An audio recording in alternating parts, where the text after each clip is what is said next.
The payments industry moves fast. The economics behind it move even faster. Welcome to On the Wire, a show about the economics of payments, the institutions moving money, and the infrastructure underneath it all. This episode is produced by Payware using AI voice synthesis, built from primary research, technical documentation, and real market data. No studio, no hosts, just the content, clearly presented. Let's get into it. Picture yourself right now standing at the checkout counter. You have your items, the cashier gives you the total, and, well, you reach for your wallet. Right, the usual routine. Yeah, exactly. And you have a choice to make, right? You pull out a Visa, maybe a MasterCard, an Amex, or, I don't know, a Discover. It feels like you're making a choice. Sure. But the irony here is that no matter which piece of plastic you pick, you are opting into the exact same 15 to 20 second experience. Yeah. You insert the chip, wait for the machine to think about it, stare at the little screen, and just wait for that little approving beep. It's an illusion of choice, really. It's designed to mask a fundamentally identical process. I mean, behind the scenes, the mechanics of that transaction haven't meaningfully changed in decades. Yeah, they really haven't. The underlying infrastructure is just treating your data the exact same way, regardless of the logo printed on the front of the plastic. Which brings us to the core of what we're doing today.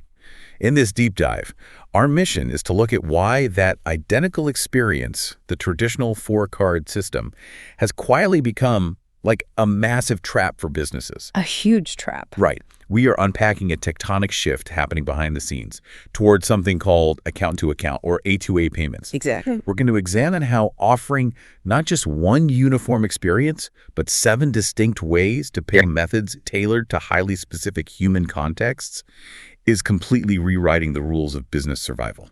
Yeah, and to understand the stakes for the financial industry here, you first have to look at how businesses, the merchants, view this whole system. Go ahead. Traditional card processing has essentially degraded into a pure commodity. Mm-hmm. If every bank or acquirer is offering a local grocery store the exact same product, which is simply access to those 4 major card networks, it triggers this brutal race to the bottom. Right. Merchants routinely jump ship from one financial institution to another over like a fraction of a percent in processing fees, simply because there is absolutely no other differentiating factor in what they're actually buying. Okay, let's unpack this commodity trap, because the mechanics behind that 15-second checkout delay are wild when you actually lift the hood. They really are. Every single card transaction relies on identical, frankly, archaic mechanics. You're transmitting a 16-digit number across a network. Yep. And because of the way these legacy systems batch transactions, the merchant is often facing a 2 to 3 day delay just to actually see that money settle in their bank account. Which is an eternity for cash flow. Exactly. And on top of that delay, they're swallowing 1.5 to 2.5% in interchange fees. Though for our listeners in the EU, I should note, consumer fees are capped much lower, around 0.2 or 0.3%. Right. The regulatory environment is different there. Yeah. But even after paying those fees, the merchant still carries a 0.5 to 1% risk of a chargeback. Yeah, and we should probably clarify what that interchange fee actually represents. Good idea. Historically, it was essentially a toll road fee plus an insurance premium. The merchant pays the network and the issuing bank for the privilege of routing the money and absorbing the risk of fraud. Makes sense on paper. Sure, but because all card acquirers are locked into this exact same infrastructure, offering those exact same terms and identical functionality, the banking market is suffering from a 10 to 15% annual merchant churn. Wow. Yeah, 10 to 15% of a bank's merchant clients are walking out the door every single year. Just leaving. Purely because a competitor down the street offered them a processing rate that's 0.1 or 0.2% lower. I look at this like an airline price war. If every single airline flies the exact same type of plane on the exact same route, leaving at the exact same time, you're just going to open a booking site and sort by the cheapest ticket. Exactly. It's a race to the bottom. Right. There is zero brand loyalty. Yeah. But airlines respond to that by cutting legroom and charging for carry-ons to salvage their margins. Right. I have to push back on how banks are handling this, though. If the financial product is identical, isn't price matching just eroding everyone's margins down to zero? How does a financial institution survive that kind of constant bleeding? The short answer is they barely survive it. which is the catalyst for this entire industry shift. Okay. Lowering your rate by 0.2% to keep a client might stop them from leaving today, but you've just permanently destroyed your own profit margin on that account. Right. The only real cure to a commodity market isn't to race to the bottom on price. The cure is to change the product entirely to create actual, undeniable differentiation. Which leads directly to the A2A infrastructure. Exact. Right, because if price matching is a dead end, the only logical way out is to completely change the payment experience so it adapts to the customer's specific context. Yes. Rather than forcing the customer to adapt to the limitations of a plastic card. Yeah, A2A, which stands for account-to-account payments, bypasses those legacy card networks entirely. Right. The money moves directly from the buyer's bank account to the merchant's bank account.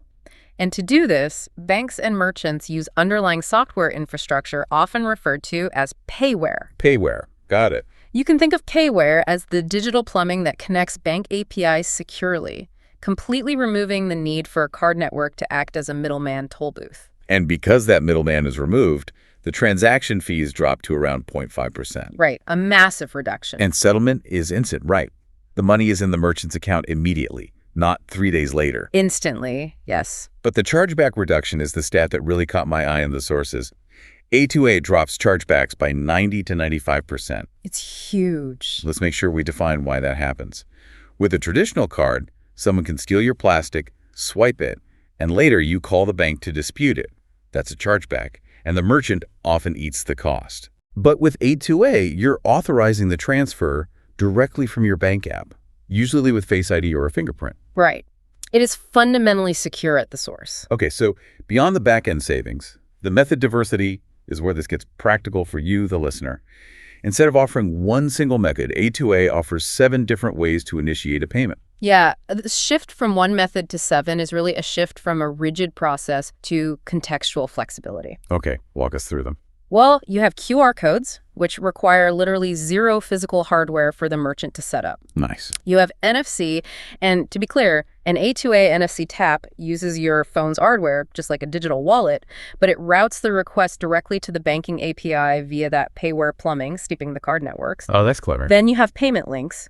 You have SMS texts where no app is even required. You have barcodes that integrate directly with the scanners a grocery store already has at the checkout lane. Right. You have BLE, which is Bluetooth Low Energy, and finally, audio.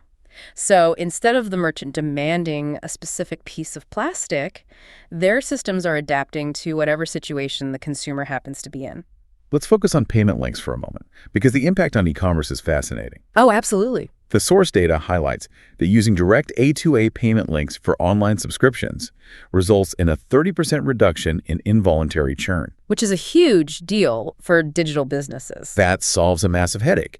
Think about how many times you've had a streaming service or a gym membership unexpectedly cancel your account simply because the expiration date on your debit card passed. Exactly. And, you just forgot to log in and type in the new numbers. Because bank accounts don't expire. A physical piece of plastic does. Right. By tailoring the payment method to the digital context, using a direct, persistent bank link for a recurring subscription, the merchant permanently solves a massive, hidden revenue leak that traditional cards inherently cause. While fixing digital subscriptions is a huge win for merchants, digital environments are really only half the battle. People really lose their patience when physical space creates bottlenecks. For sure. Let's look at another method on that list. BLE, or Bluetooth Low Energy.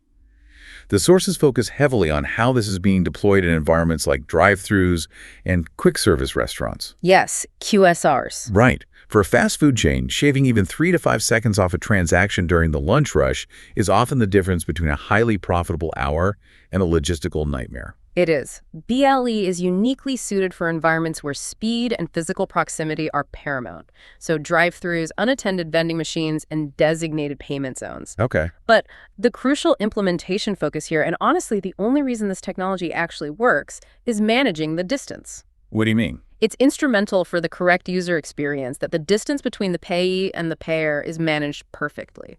Success in BLE relies purely on the precise configuration of the Bluetooth range. Okay, I have to play the skeptic here. Go for it. Wait, if I just drive my car up to a window and the merchant has a Bluetooth beacon blasting out a signal, does the money just instantly leave my account? No, Because honestly, that sounds a little terrifying. That sounds like a digital pickpocket waiting to happen.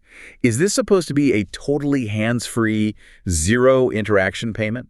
I am so glad you brought that up, because that is a very common and very understandable misconception. Let's clarify that emphatically. Please do. BLE payment initiation is never zero interaction, and it is absolutely not hands-free in the sense that the payment just happens invisibly in your pocket. Oh, thank goodness. Right. Every single transaction requires the user's explicit confirmation on their device to keep the customer in total control. So my phone will ping me, and I still have to physically look at it and authenticate the transaction. Always. Every time. The magic of BLE isn't in removing the user's consent. Right. The magic is in the precise calibration of that range we talked about.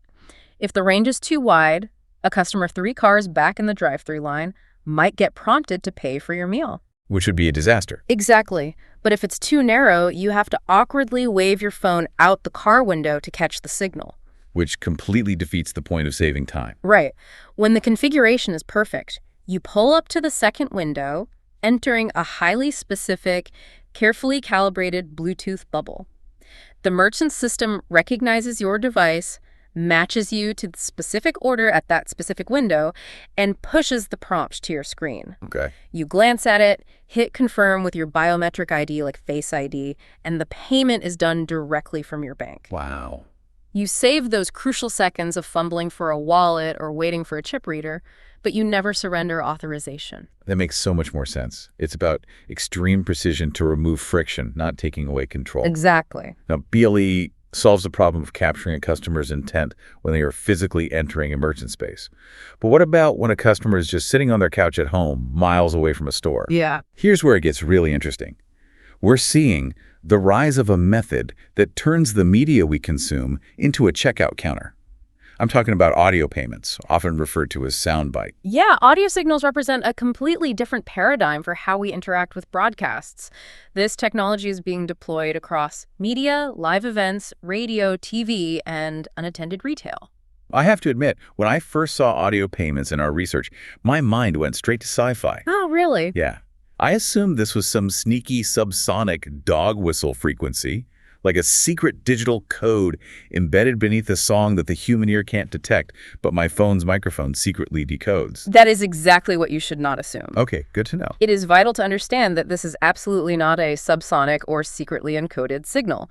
What actually happens is that the merchant registers a segment of normal human hearable audio. Human hearable audio, like a standard car commercial on the radio. Exactly. Or even product positioning in a reality TV show. Wait, really? Yeah. If a brand pays for their specific coffee maker to be featured in a scene of a reality show for a specific period of time, the audio during that period, the actual dialogue of the characters, the background noise, whatever is broadcasted is registered in a database. Oh, man. That audio segment becomes a product identifier. The key requirement is simply that the audio plays long enough to provide time for the listener to act. So to walk through this, Yeah. I'm on my couch watching that reality show. The characters start talking in the kitchen, and that fancy coffee maker is sitting right there on the counter. Yep. The dialogue is happening normally on my TV. I pull out my phone, open my banking or payment app, and physically press a button that says, listen and pay. Correct. And it only works if and only if you press that listen and pay button in your app. Okay. When you do, the app listens to the room, recognizes that specific registered human hearable audio from the TV broadcast, and instantly presents the associated product, that coffee maker on your screen, ready for an immediate A2A purchase. It's essentially Shazam, but instead of telling you the name of a song, it recognizes the reality TV dialogue and says, oh, you're watching this specific scene. Here's the item they're using. Do you want to buy it? That is exactly the mechanic. But while the consumer experience is incredibly novel, the business implications are what make this revolutionary. How so? We need to focus heavily on the real-time ROI and efficiency insights this brings to audio advertising. Oh, right. Historically, audio and TV ads have been an absolute black box for marketers. A brand spends millions of dollars on a radio campaign or a podcast sponsorship, and they usually rely on clunky promo codes. Like enter code deep dive at checkout. Exactly. Just to guess if the ad actually drove sales. They just spend the money and hope the sales graph ticks up the following week. But now, because of that listen and pay interaction, Every single audio ad is converted into an interactive, trackable sales channel. That's incredible. Networks and merchants get immediate real-time data on exactly how effectively an ad converted to a sale. It is the holy grail of advertising analytics. The merchant knows the exact moment the audio played, how many people in the audience pressed the button, and exactly how many completed the A2A transaction. So we've established how these technologies actually function in the wild. We've got drive-through Bluetooth bubbles managing proximity, and we've got reality TV audio shopping solving the black box of advertising ROI. Yeah. But we have to connect the dots back to the bottom line we started with. We talked about banks bleeding merchants due to the commodity trap. Right, the 10 to 15% churn. Exactly. Right. Why is this contextual A2A technology causing such a tectonic shift in banking and merchant acquisition? Because it completely reframes the bank's pitch to the merchant. Okay. When a traditional acquirer walks into a business, their only pitch is, we offer the exact same card processing, but maybe we can do it for a fraction of a percent cheaper. Right. But the data shows that banks offering these 7 A2A methods see a 3.2 times higher merchant acquisition rate. Because the conversation completely changes. Exactly. The bank isn't just selling lower fees. They're walking in and saying, we can give you QR codes for your tables, BLE for your drive-through, payment links for your subscriptions, and audio processing for your local radio ads. It's a completely different value proposition. Yeah, I could see why businesses would jump at that. And once the merchant adopts that infrastructure, the churn rate, that massive bleed of merchants leaving every year, drops off a cliff. Really? How much? It falls to between 4 and 6%, representing a 60 to 67% reduction in churn. That is massive. It is. And when you combine a higher acquisition rate with drastically lower churn, the merchant lifetime value, or LTV, explodes. The sources indicate an average LTV tripling, jumping from roughly 11,700 euros up to 35,280 euros. Let's ground those massive percentages with a very specific case study from the sources to see how this plays out in the real world. The data outlines an 85-location grocery chain, pulling in roughly 140 million euros in annual revenue. They're approached by a traditional card acquirer, offering to shave a tiny fraction off their current card rate. Right. But they choose to go with the A2A-enabled bank instead. Why? Because they run the math on the method diversity. They realize that with A2A's lower 0.5% processing fee, if they can convince just 30% of their customer base to adopt these new A2A methods over traditional cards, the grocery chain will save 1.68 million euros annually. 1.68 million euros in purely recovered margin. Wow. That is capital that goes straight back into the business to fund store renovations, hire staff, or lower prices to beat their competitors. But let me pose the question you, the listener, might be shouting at your speakers right now. Okay. Will everyday people actually change their habits to use this? We are so deeply psychologically conditioned to reach for that physical piece of plastic. We really are. Will a grocery store shopper actually take the time to scan a QR code or use a biometric bank tap instead? The skepticism is warranted, but the current data strongly suggests the behavioral shift is already underway. Is it? Yeah. Mobile banking adoption in the EU is sitting at 78% and continuing to grow. People are already comfortable managing their money on their screens. That makes sense. More importantly, in mature environments where A2A has been fully deployed, we're already seeing 25 to 40% adoption rates among consumers. Which means hitting that 30% target to save the 1.68 million is highly realistic. It is entirely realistic, and this brings us to the ultimate strategic advantage for the merchant in the long term. Okay. Merchants win because offering a differentiated experience beats commodity pricing every single time. Imagine that same 85-location grocery chain a year after deploying A2A. Right. A competing bank comes along and says, we will drop your card processing rate by another 0.2% if you rip out your system and switch to us. The grocery chain has zero incentive to listen. They have none. Their A2A processing is sitting pretty at 0.5%, which the competitor can't touch with traditional cards anyway. Right. Plus, they have successfully trained their customers to use QR codes and barcodes, methods their shoppers now find incredibly convenient.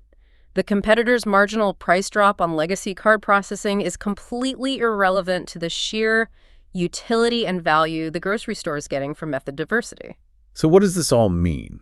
If we zoom all the way out, we are watching the very definition of a payment fundamentally evolve. We are. We're moving away from this rigid, monolithic piece of plastic that demands you, the human, act a certain way, toward a highly adaptable, contextual digital tool that bends to fit your life. It means the entire market baseline has been elevated. The industry is aggressively moving away from price wars on commodity cards towards service and relationship differentiation. Yeah. 4 card brands offer 0 differentiation.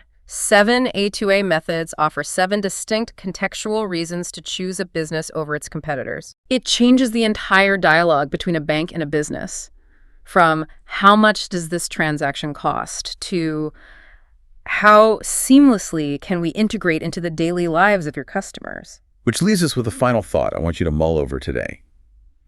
Think back to that checkout counter we started at. The physical register, the tired cashier, the little plastic card reader. Right. If payment gateways are no longer tethered to a dedicated physical desk, if they can exist seamlessly in the audio track of a reality show playing in your living room, or inside an SMS text thread with a local mechanic, or in an invisible, carefully calibrated Bluetooth bubble as you drive your car through a late-night lunch rush, what happens to the entire concept of a store? It's a great question. If every environment you navigate, from the digital media you consume to the literal physical space you drive through, is capable of instantly, securely transacting based purely on your context and intent, the entire world essentially becomes an ambient, frictionless marketplace. Exactly. Where do we even begin to draw the line between just living our lives and actively browsing a catalog? That's On the Wire, produced by Payware, the transaction resolution network for instant A2A payments. This episode was AI-generated from Payware's published research and documentation. If something sparked a question, the full source material is available at payware.eu. If you work in payments at a bank, an ISV, or a merchant organization, and what you heard is relevant to what you're building, reach out. The conversation doesn't have to stop here. Subscribe to On the Wire wherever you listen to podcasts. The next episode is already waiting.